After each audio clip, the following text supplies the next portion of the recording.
আজকেরও বেশ কয়েকটা tips share করব, আশা করছি প্রত্যেকটা টিপস কাজে লাগবে। তো চলো দেখে নেওয়া যাক পরপর টিপসগুলো। প্রথম যে টিপসটা আমি আজকে তোমাদের সঙ্গে শেয়ার করছি ফুলকপি নিয়ে।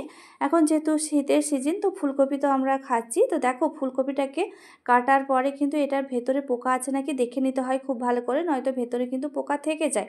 কিছু ফুলকপি আছে ভেতরটা একটু ফাঁকা ফাঁকা থাকে, তো সেই ফাঁকার ভেতর থেকে পোকা আছে কিনা আমরা সহজেই বাইরে থেকে দেখতে পারি। কিন্তু আবার কিছু কিছু ফুলকপির এই যে ফুলগুলো একদম নিরেট হয়, মানে একটুও ফাঁকা থাকে না, সেই কারণে ভেতরে পোকা আছে কিনা আমরা দেখতে পারি না।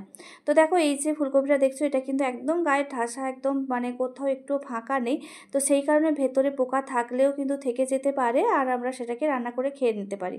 তো তার জন্য দেখো কিভাবে তোমরা এটাকে একদম পরিষ্কার করে নেবে। ভেতরে যদি পোকা থাকে সেটাও কিন্তু বাইরে চটজলদি বেরিয়ে চলে আসবে। তো তার জন্য কি করতে হবে, আমি এখানে একটা দেখো বাটির মধ্যে কিছুটা জল নিয়েছি, আর নিলাম হচ্ছে বেকিং সোডা। তো এই যে বেকিং সোডা প্রায় 1 চামচের মতো দিয়ে দিলাম। তো যতটা জল প্রয়োজন ঠিক ততটা তোমরা জল নেবে। আর জলের মধ্যে দেখো ফুলকপিটাকে ডুবিয়ে 5-7 মিনিট 10 মিনিট তোমরা এইভাবে করে রেখে দেবে, তাহলে ভেতরের পোকাটা কিন্তু বাইরে বেরিয়ে চলে আসবে যদি থেকে থাকে। আর ফুলকপির ভেতর থেকে একদম খুব ভালোভাবে পরিষ্কার হয়ে যাবে। তো দেখো আমার এই ফুলকপিটা একদম মানে ক্লিন ছিল, কোনো রকম পোকা ছিল না। তো সেই কারণে একটাও পোকা কিন্তু বের হয়নি। আর ছোটো ছোটো পোকাগুলো যদি ভেতরে থেকে থাকে সবুজ সবুজ, সেই পোকাগুলো কিন্তু বাইরে চলে আসবে। এরপরে এই যে বেকিং সোডা জলটা, সেই জলটা থেকে ফুলকপিগুলোকে তুলে নিয়ে 10 মিনিট পর প্লেন জল দিয়ে ধুয়ে নিলে একদম ফুলকপিটা আমাদের রান্নার জন্য প্রস্তুত হয়ে যাবে। কোনো রকম ভেতরে একটাও কিন্তু পোকা থাকবে না। আশা করছি ছোট্ট টিপসটা তোমাদের কাজে লাগবে। এইভাবে করে তোমরা রান্না করার আগে ফুলকপিগুলোকে একদম পরিষ্কার করে নিতে পারো। তো চলো দেখে নেওয়া যাক আজকের পরবর্তী টিপস। পরে যে টিপসটা শেয়ার করছি, তো দেখো বন্ধুরা আমাদের প্রত্যেকের বাড়িতে কিন্তু প্রত্যেক দিনই রান্না বান্না হয়ে থাকে। ভাত তো রান্না হয়, আর ভাত রান্না করার আগেই যে ভাতের চালটা এটাকে ধুয়ে আমরা পরিষ্কার করে নিই। তো 2-3 বার জল পাল্টে পাল্টে ধুয়ে পরিষ্কার করে নিয়ে সেই জলটাকে কিন্তু আমরা ফেলে দিই, কিন্তু না ফেলে দিয়ে এই যে দেখো প্রথমবার যে জলটা ধুলাম, তো একটা দেখো অনেকটা পরিমাণে ঘোলা জল দেখো বেরিয়েছে। তো এই জলটাকে আমরা অযথা না ফেলে দিয়ে ছোটো ছোটো কাজে কিন্তু ব্যবহার করতে পারি। তো দেখো আমি কিন্তু চাল ধোয়া বা ডাল ধোয়া, সবজি ধোয়া এই জলগুলোকে কিন্তু কখনোই ফেলি না। তো এই জলগুলোকে ছোটো ছোটো কাজে কিন্তু আমরা ব্যবহার করতে পারি। কি কাজে ব্যবহার করতে পারি, আমাদের দেখো ইনডোরে বা আউটডোরে বিভিন্ন জায়গায় কিন্তু গাছ থাকে। তো সেই গাছের গোড়াতে কিন্তু এই জলগুলোকে দিয়ে দিলে সার হিসেবে কিন্তু কাজ করে। আমার কিন্তু ঘরের ভেতরে ঘরের বাইরে তো দু জায়গায় কিন্তু গাছ রয়েছে, ছাদের উপরে বেশ কিছু গাছ রয়েছে। আর যে ঘরের ভেতরে যে এই যে ইনডোর প্ল্যান্টগুলো আছে না, সেগুলো কিন্তু আমি যত্ন এইভাবেই করে থাকি। অযথা এই জিনিসগুলো ফেলে দিই না। এই যে চাল ধোয়া বা ডাল ধোয়া বা সবজি ধোয়া যে জলগুলো, চায়ের পাতা, এগুলোকে কিন্তু আমরা অযথা ফেলে দিই। বেকার এগুলোকে না ফেলে দিয়ে কিন্তু ছোটো ছোটো কাজে এইভাবে করে ব্যবহার করতে পারি। তো দেখো বন্ধুরা বাইরে থেকে সার কিনতে গেলে কিন্তু অনেকগুলো টাকার প্রয়োজন হয়ে পড়ে, সেক্ষেত্রে কিন্তু এই জিনিসগুলোকে অযথা না ফেলে দিয়ে এভাবে করে কাজে লাগাতে পারি। দেখো বাড়িতে যেহেতু ছোটো ছোটো বাচ্চারা রয়েছে, আর যেহেতু এই গাছগুলো ঘরের ভেতরেই রয়েছে, তো সেই কারণে আমি এখানে কোনো রকম সার ব্যবহার করি না। সার ব্যবহার করলে বাচ্চাদের অসুবিধা হতে পারে। তো সেই কারণে আমি এই গাছগুলোতে কোনোভাবেই কোনো বাইরের কেনা সার ব্যবহার করি না। ঘরে এইভাবে করে আমি গাছগুলো যত্ন করে থাকি। আর গাছগুলো দেখো কতটা সুন্দরভাবে গ্রোথ করছে, খুব ভালোভাবে কিন্তু গাছগুলো বেড়ে উঠছে। তো আশা করছি ছোট্ট টিপসটাও তোমরা কাজে লাগাবে, আর কাজে লাগালে তোমাদের অনেকটাই উপকার হবে।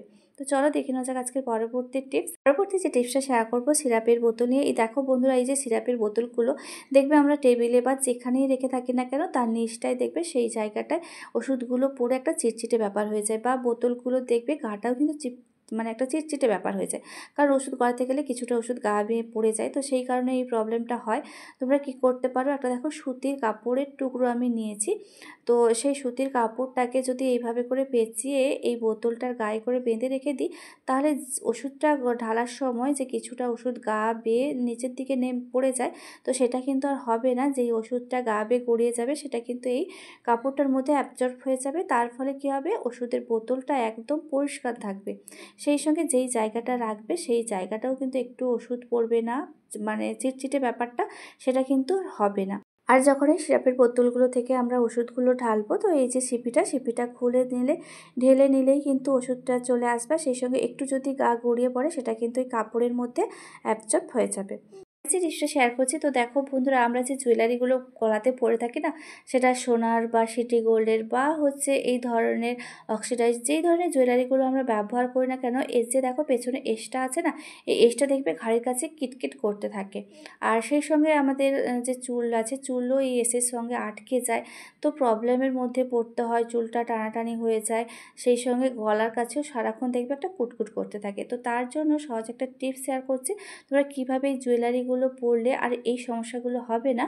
তো নিয়ে নেবে হচ্ছে স্যালো টেপ। তো অবশ্যই করে কিন্তু সাদা কালারের যে স্যালো টেপগুলো, সেগুলোই তোমরা ব্যবহার করবে, কোনো রকম কালারিং স্যালো টেপ এখানে ব্যবহার করবে না। তো আমি এখানে স্যালো টেপ নিয়েছি সাদা কালারে, সেটাকে দেখো বেশ কয়েকবার এইভাবে করে পেঁচিয়ে স্যালো টেপটাকে এসটাকে মানে স্যালো টেপটা দিয়ে এসটাকে পুরোটা কভার করে দিলাম।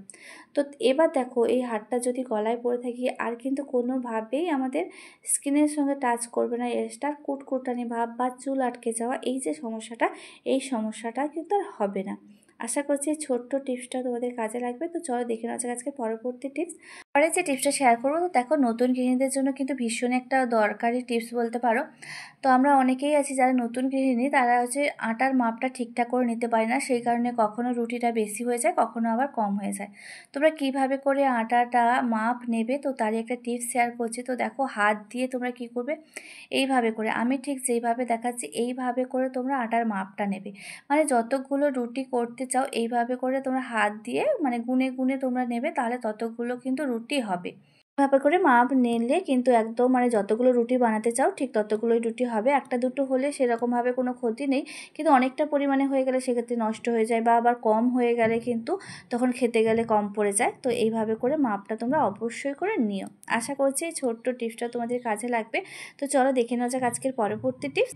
পরবর্তী যে টিপসটা শেয়ার করবো সেটাও কিন্তু মানে এই রুটি করা নেই। তো দেখো বন্ধুরা, রুটি যখন আমরা করার পরে দেখো রুটিটাকে সেঁকে নেওয়ার পরে এই গরম রুটিটাকে কি করি আমরা যে কোনো একটা পাত্রে রেখে দিই, মানে যেখানে রাখতে চাই, কিন্তু সেই পাত্রে না রেখে তোমরা রুটিগুলোকে যখন ভাজবে না, এইভাবে করে যে কোনো একটা ঝুড়ির মধ্যে তোমরা রেখে দেবে। তাহলে কি হবে আমি তোমাদেরকে দেখিয়ে দিচ্ছি। তো ঝুড়ির মধ্যে যদি রেখে থাকে, তাহলে যে গরম হাওয়াটা সেটা কিন্তু বাইরে বেরিয়ে যাবে। আর বাইরে বেরিয়ে যাওয়ার ফলে একটাও রুটি কিন্তু নষ্ট হবে না, সবগুলো রুটি ভালো থাকবে। তো নিচের রুটিটা যে ঘেমে যায়, ঘেমে গিয়ে নষ্ট হয়ে যায়, সেই প্রবলেমটার হবে না, যেহেতু এর গরম হাওয়াটা খুব ভালোভাবে চারপাশ থেকে বেরিয়ে যেতে পারবে।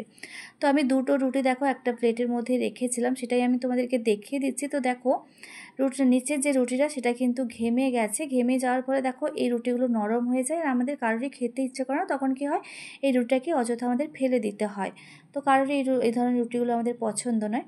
তো তোমরা এইভাবে করে যদি একটা ঝুড়ির মধ্যে রেখে দাও, তার গরম হাওয়াটা বেরিয়ে গেলে ঠান্ডা হয়ে গেলে এবার যেখানে খুশি তোমরা রাখতে পারো, তাহলে একটাও রুটি কিন্তু নষ্ট হবে না। তোমাদেরকে দেখিয়ে দিলাম যে ঝুড়ি রুটিগুলো দেখো প্রত্যেকটা রুটি খুব ভালো আছে, মানে নিচের রুটিটা একদম মানে ঠিকঠাকই রয়েছে, আর যে প্লেটের রুটিটা কিন্তু ঘেমে গেছে। পরে যে টিপসটা শেয়ার করবো, তো দেখো বন্ধুরা, স্টিলের বাসনগুলো যখন আমরা বাজার থেকে নিয়ে আসি নতুন অবস্থায় এরকম স্টিকার লাগানো থাকে। তো এই যে দেখো প্লেটটা দুটো স্টিকার লাগানো ছিল, তো একটা আমি তুলে দিয়েছি। তো দেখতে পাচ্ছ, তো এই যে আঠাটা স্টিকারটা হাত দিয়ে তুলে দিলে কিন্তু এর যে আঠাটা কিন্তু থেকে যায়। এটা কিন্তু উঠতে অনেকটা সময় লাগবে, সাবান দিয়ে ঘষলেও কিন্তু উঠবে না, এটা কিন্তু আস্তে আস্তে কালো হয়ে যাবে আর উঠতে অনেকটা সময় লাগবে। তোমরা কীভাবে স্টিকারগুলো তুললে একদম ক্লিন হয়ে যাবে, আঠাটাও কিন্তু একটুও থাকবে না, তো তারই একটা ছোট্ট টিপস শেয়ার করছি। তো বাসনগুলোকে কি করবে, গ্যাস ওভেনটাকে অন করে দিয়ে হালকা করে একটু গরম করে নেবে, খুব বেশি গরম করতে হবে না, হালকা করে একটু গরম করে নিলে এই যে স্টিকারটা কিন্তু খুব সহজেই উঠে আসবে। তো গরম করে নেওয়ার পর দেখো হাতের কাছে যেটাই থাকবে, হাত দিয়ে না তোলাটাই ভালো, কারণ যেহেতু গরম ছিল। তো আমি একটা দেখো চামচ বা ছুরি যেটাই হাতের কাছে থাকবে সেটা দিয়ে একটু খুঁজে দিলেই কিন্তু একদম মানে স্টিকারটা উঠে আসবে। সেই সঙ্গে দেখো আঠাটাও কিন্তু কোনো একটা কাপড়ের টুকরো দিয়ে যদি ঘষে দিই, তাহলে এই আঠাটাও কিন্তু একদম পরিষ্কার হয়ে যাবে। তো দেখতে পেলে কত সহজেই দেখো স্টিকারটা উঠে এলো, কোনো রকম কিন্তু কোনো দাগ কিন্তু আর থাকলো না। পরে যে টিপসটা শেয়ার করবো, তো দেখো বন্ধুরা, এই যে রুটি করার বেলুন চাকিটা, এটাকে যদি আমরা খোলা রেখে দিই রুটি করার পরে, তাহলে পরের দিন যখন রুটি করতে যাবো না, তখন কিন্তু এটাকে আমাদেরকে ধুয়ে পরিষ্কার করতে হয়, কারণ এর মধ্যে পোকামাকড় আরশোলা তো মুখ দেয়। তো সেই কারণে এই খোলা রেখে দিলে সেটা কিন্তু পরের দিন আর ব্যবহার করাটা উচিত নয়। তো সেই জন্য তোমরা এইভাবে করে একটা প্লাস্টিকের মধ্যে এই বেলুন চাকিটাকে রেখে দেবে, তাহলে পরের দিন আর ধোয়ার কোনো ঝামেলাই থাকবে না। বা কাঠের জিনিস কিন্তু বারবার ধুতে গেলে কি হয়, এই কাঠের জিনিসটা তাড়াতাড়ি নষ্ট হয়ে যাবে। তো এইভাবে করে একটা প্লাস্টিকের মধ্যে যদি রুটি করার পরে এই বেলুন চাকিটা রেখে দিই, তাহলে পরের দিন যখন রুটি করব কোনো রকম কিন্তু এর মধ্যে পোকা মাকড় কিছুই কিন্তু মুখ দিতে পারবে না। পরের দিন রুটি করার আগে এটাকে ধুয়ে পরিষ্কার আমাদের করতে হবে না। পরের যে টিপসটা শেয়ার করছি, তো দেখো বন্ধুরা, রান্না করতে গেলে অনেক সময় ঝাল, লবণ, হলুদ এগুলো বেশি হয়ে যায়। তো আজকে তোমাদের সঙ্গে শেয়ার করব যদি ঝাল বেশি হয়ে যায় কিভাবে তোমরা সেটাকে ম্যানেজ করবে। তো তার একটা ছোট্ট টিপস আজকে শেয়ার করছি। তো যখন তোমাদের তরকারিতে ঝাল বেশি হয়ে যাবে তখন কি করবে, কিছুটা চিনি নেবে, চিনি নিয়ে সেই তরকারির সঙ্গেই চিনিটাকে মিশিয়ে দেবে, তাহলে কিন্তু ঝালটা মোটামুটি কিন্তু ম্যানেজ হয়ে যাবে। আর এই তরকারিটা খেতে আর আমাদের কিন্তু কোনো অসুবিধা হবে না। বাচ্চারা থাকলে বাচ্চাদের ঝাল বেশি হয়ে গেলে তাদের প্রবলেম হয়, যখন ঝাল তরকারিতে বেশি হয়ে যাবে তোমরা এইভাবে করে ব্যালেন্সটাকে ঠিক করে নিতে পারো। আশা করছি প্রত্যেকটা টিপস ভালো লেগেছে। কোন টিপসটা সবথেকে বেশি ভালো লেগেছে অবশ্যই কমেন্ট করে জানিও। তোমরা ভালো থেকো, সুস্থ থেকো।